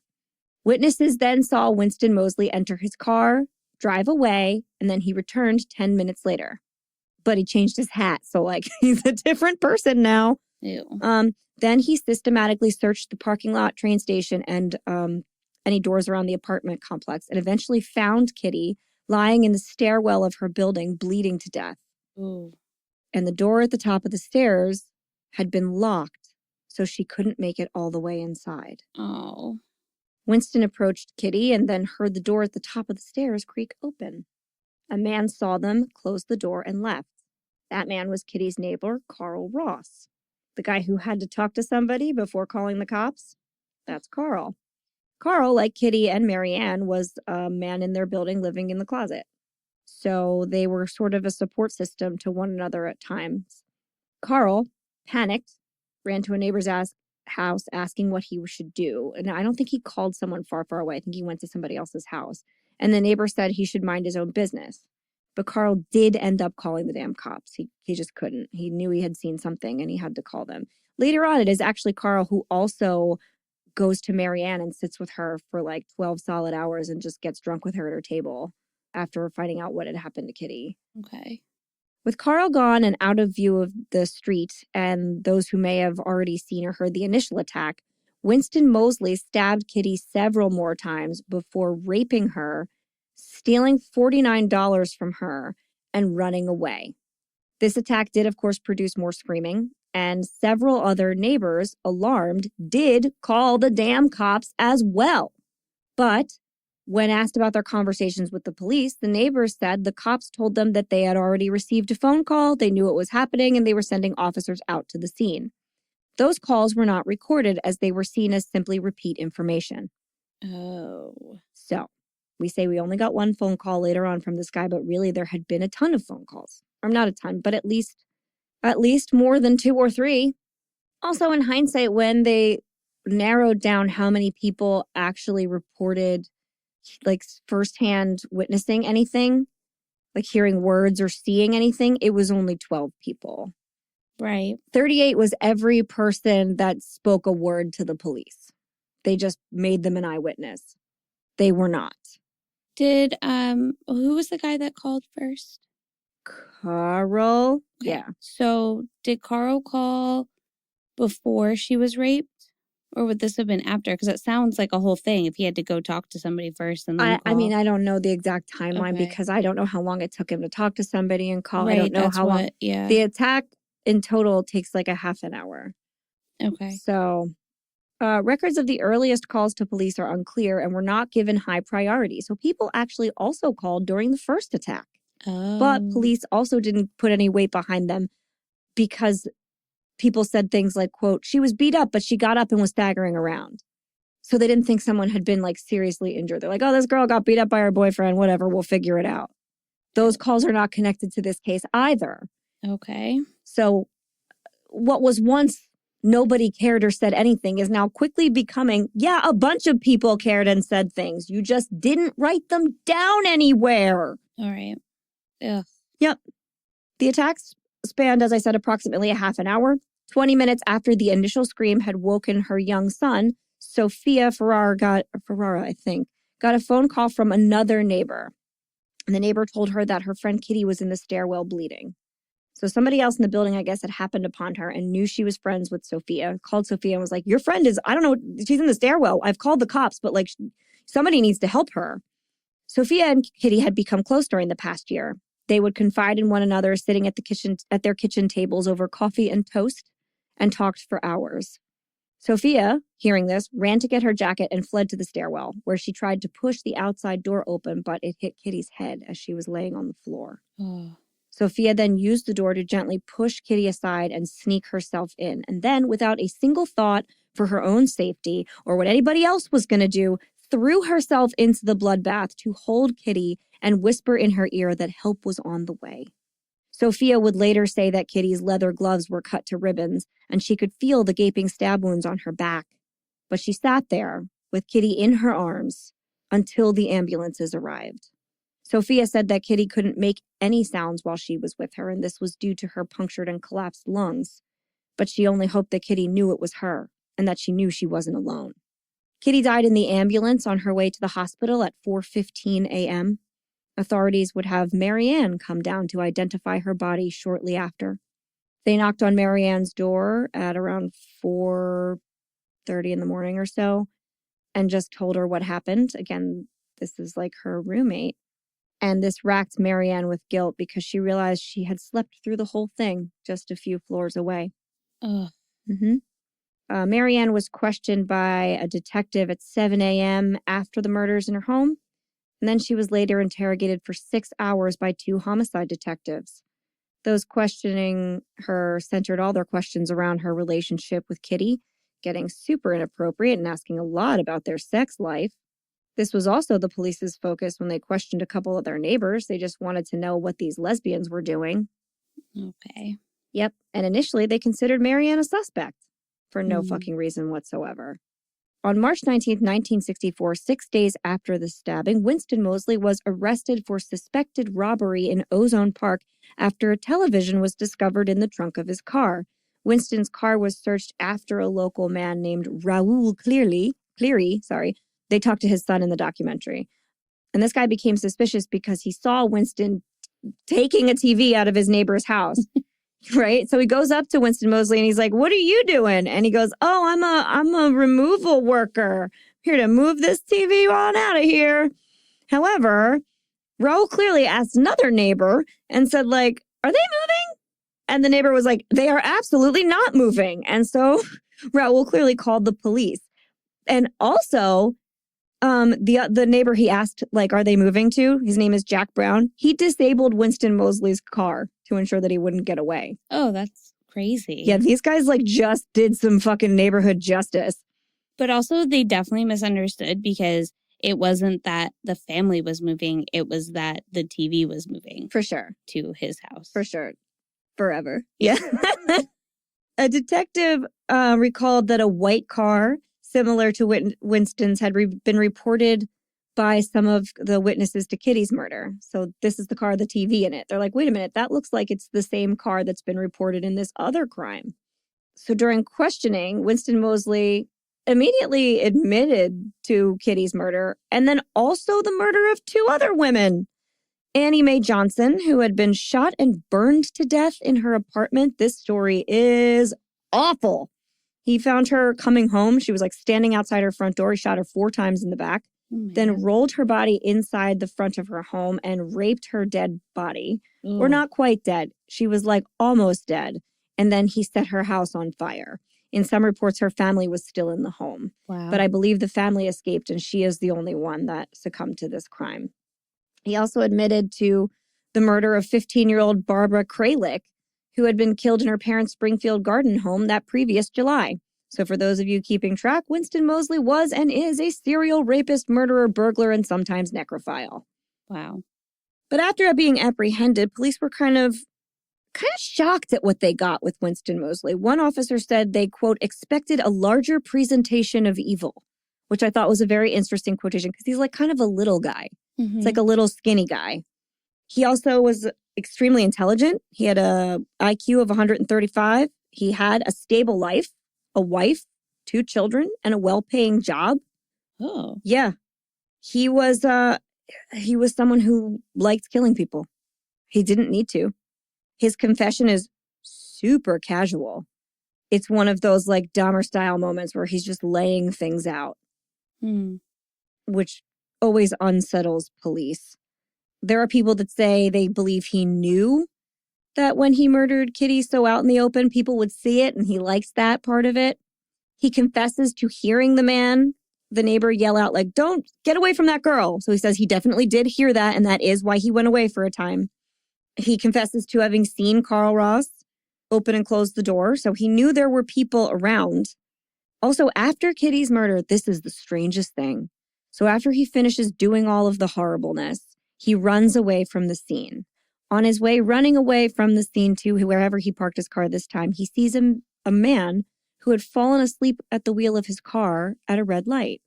He walks up to the man, puts the knife behind his back, taps him, wakes him up, says, be careful. Guy drives away. Ew. Imagine being that guy. Ugh. Mm-hmm. Ugh. Isn't that the weirdest story? I know, but that guy was probably drunk behind the wheel. Probably. So I mean, if he was sleeping at a red light, he probably wasn't doing 4 great. o'clock in the morning. Yeah. Yeah. So he's convicted of all of these crimes, and at first he's sentenced to death and put in jail. But then in 1968, he escaped from prison. Oh my God. Also left out of this story all the time. And then he goes on a spree in Buffalo, New York for 4 days where he breaks into a ton of houses and rapes a woman at gunpoint. Then when the FBI corner him, he takes a bunch of fucking hostages. What? Mm-hmm. Yeah. So then they put him back in jail. In an appeal, they have his sentence commuted to life in prison instead of death. That happens to a lot of people now because we don't really do death as much anymore. Back then, though, it's a little more surprising. And while he was in jail, he completed his sociology degree. Good for fucking him. And wrote an editorial for the New York Times. Oh my God. Mm-hmm. Ugh. So the New York Times, who is the reason this story is what it is, who shaped the way it is told and changed all the events, also let Kitty's murderer publish an editorial. It is called, quote, "Today I am a man who wants to be an asset." I will share it in the show notes. You can read it if you want, but it is absurd. And he only says things like, I committed a crime. And he only talks about Kitty's murder. And he acts as though that is the only thing that ever happened. It is wild. And in the documentary, Kitty's brother Bill speaks to his son. His son is a reverend and proceeds to tell this man that their whole family is under the impression that one, Kitty Genovese is part of the Genovese crime family. So they were all mobsters. And that his father only killed her because he was cornered and she was calling him racial slurs. Okay. Yeah. Then later, Bill communicates directly with Winston Moseley from prison, who refused to meet with him but did write him a letter. And in the letter, he says that he didn't kill Kitty at all. An Italian man did, and he was simply the driver. And this man said, if you say anything to anyone ever, I'll kill your whole family. Yeah. So he has refashioned this as being a mob story, which it is not. No, definitely not. Nope. So yeah, that is Winston Moseley. So pretty wild. Wow. Yeah. So in the end, the story in the New York Times was pushed forward by the editor, a very famous journalist named A.M. Rosenthal, who also wrote a book about the case, because of course he did. In later interview with Bill, he said, quote, "I can't swear to God that there were 38 people. People all over the world, however, were affected by it. Did it do something? You bet your eye it did." So in the end, he admits that maybe he didn't tell the real story, but the story that he made up made a difference, and that's all that counts. Ugh. Yeah, it's a really, really gross thing. Later on, the New York Times did post a revision. There is like a retraction saying that some of these facts are not correct, but the reason, and also Bill does call out a little bit of this. He's like, well, listen, this is like a traceable event. Sophia, the woman that sat with Kitty until she was taken by the ambulance, was left out of every retelling of this story, but she's not hard to find. So he said, well, why didn't other reporters actually look into this case? They didn't do any reporting. They just saw what the New York Times said and reset it. And yeah, they did. Yeah. Because no one mistrusted the Times at the time. Right. And if they had, that was the press release. Yeah, they would have been shut the fuck down. Except there was one man who explored the story on his own, a reporter named Daniel Meehan. He said that the facts made no sense. And then when he spoke to the neighbors, they all told him they thought it was a drunken brawl. And so this man, Daniel, angrily confronted the man who wrote the article, not the editor. The man who wrote this article is a man named Martin Gansberg. So Daniel says to Martin, "Why didn't you say that none of these witnesses believed they were watching a murder?" Because they didn't. And his reply was, "It would have ruined the story." Ugh. Yep. And no one called out the Times because they couldn't. That man would have lost his job. And A.M. Rosenthal was later quoted as saying, "Do you realize that this story has become emblematic of a situation in America?" So basically, he's like, do you know what this story actually means? It doesn't matter what happened. Here's what it is now. Mm-hmm. So, yeah. I mean, the story has been just so fabulized that even her family, like nieces and nephews, they know nothing about Kitty except for her death. And they found it out in textbooks and in articles they read or whatever. They don't know it personally. Right. Which is kind of devastating. So Bill, Kitty's brother, also did a lot of research on his own and eventually found the list of all 38 people the police spoke to and that the New York Times claimed to be eyewitnesses. And a lot of them, as I mentioned before, weren't any kind of witness. One of them was a woman named Lynn, who was 20 at the time. She was asleep in her room in her parents' home. She heard a scream. She sat up, didn't see anything, went back to sleep. In the police report, it says that Lynn and her mother both heard the tons of dialogue about this woman yelling "George, he's killing me. What's going on?" The police apparently in this report say they spoke to her mother, but according to Lynn, her mother didn't even wake up. Mm. So the reports are also extremely skewed. Bill also speaks to a woman named Hattie and another man who is kept anonymous. Both of them say they called the police immediately as soon as they heard the screaming. So people called. But the only call on the police list is from Carl Ross. But according to Hattie, there were multiple others. Right. So there were probably, as it seems, there were probably other witnesses or ear witnesses. Ear witnesses, which I thought was a really clever term, yeah. That really weren't. They just wanted to be a part of what everyone else was saying. It sounds like, And one of the greatest tragedies in this is that Kitty's family also were so traumatized by what happened that they didn't attend any of the hearings. And they got all of their information from the news. So Kitty's whole family believed what the Times printed. And they went through their lives believing that no one cared about this woman, that they loved, their family, their sister, their daughter, their granddaughter, and that she died alone. In fact, her brother Bill informed the rest of his life based on this decision. He thought the world was so full of apathy that he immediately joined the military and went into the Vietnam War, where he lost both his legs. So while this man, this editor who really pushed this narrative and wrote this book, A.M. Rosenthal, thought he had done a grand favor to all of society, it really wasn't like that in the end. Right. And I don't think we do Kitty's memory a service by not talking about who Kitty actually was and what she meant to people. Mm-hmm. That's really unfortunate. It is super unfortunate. There's also a little bit of random information that didn't make it into any of the categories. One woman interviewed in the documentary also said that, oh no, it wasn't a woman, it was a man, said that a lot of the people in the neighborhood all had similar tattoos on their arms because they were Holocaust survivors and their families. Now, if anyone has a reason to distrust authority, it is people who were directly involved in the Holocaust. Mm-hmm. There is an argument that a lot of those people did not want to call the police because they didn't trust them. Right. Or, well, okay. Now listening to the story, it does sound like people called. They did. But what I would say is that in this particular case, it's more along the lines of like, that's not our business because we have to keep quiet. And I think that that's something that very well could have been instilled in them. And is instilled in a lot of communities or a lot of people. Yep. Like, it's not our, like, there's something else going on in there. I just have to worry about myself. Yep. And what's going to happen to me if I'm the one that calls? Right. Mm-hmm. What's that guy going to do to me? Right. There is that fear too. Mm-hmm. Is he going to come after me? Right. And as we mentioned before, the attitudes on domestic violence, which everyone thought it was back then, were very much don't say a thing. That's a family matter. It gets dealt with under the roof at home. And they saw Kitty walk off and go into her house. They assumed she was fine. Yeah. So the reason I included this in our Pride coverage is because it is insane that they erased a whole part of her life. Like in no original articles do you hear about Marianne. Not that her sexuality is necessarily everybody's business, but it was a big part of how she lived. It was a big part of her life. Mm-hmm. And it is erased everywhere. And the erasure of it is pretty grievous, considering the attitudes at the time were not very friendly towards anyone in that community. So right.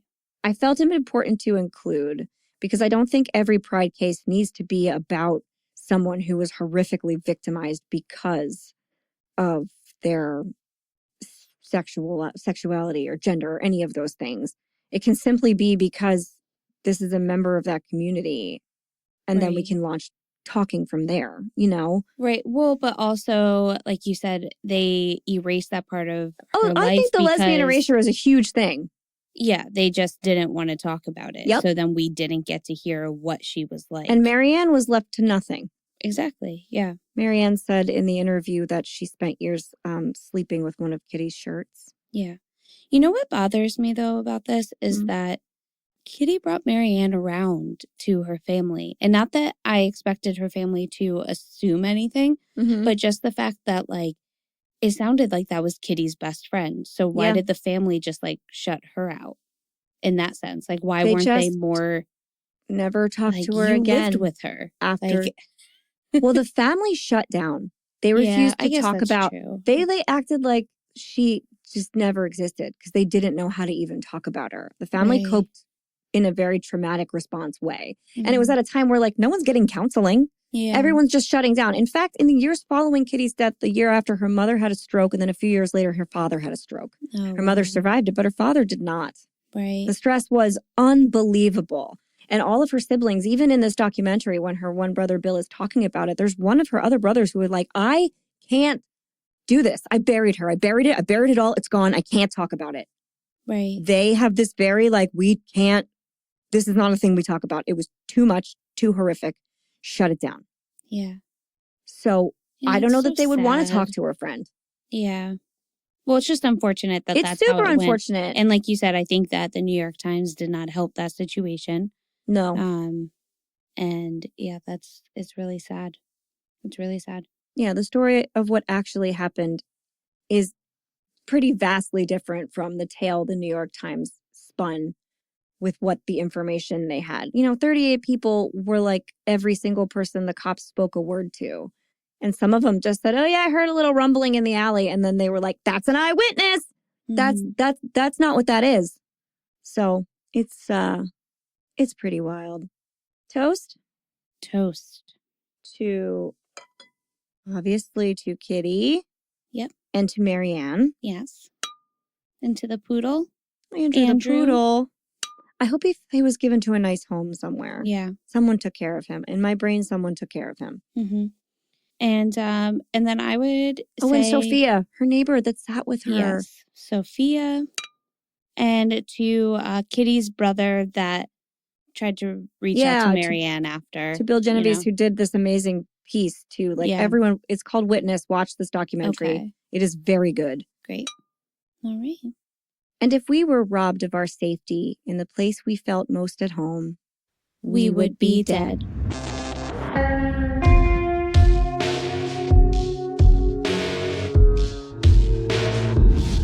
Thank you for listening to the We Would Be Dead podcast. Hit subscribe now to never miss an episode. Rate and review our show on iTunes. Follow us on Facebook, Instagram, and Twitter at Would Be Dead Pod. And join our Facebook group to discuss the podcast and more.